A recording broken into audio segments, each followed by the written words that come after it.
Ayan po mga kagri, ito po si Hazel oh. Tingnan niyo po ang kanyang katawan. At ang pinapakain ko po sa kanya ay nagpapakain po ako sa kanya ng yan, conditioner. Saka po ako naglalagay ng crack corn sa kanya, yung malalaki na. Ay yung whole corn pala.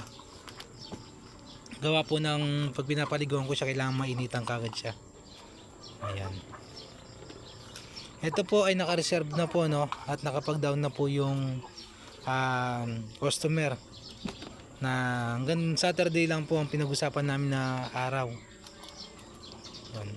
Yung pinag-down po niya, ayun, ginastos ko rin po sa kanya no, para pagkadating sa kanya ng product natin maayos.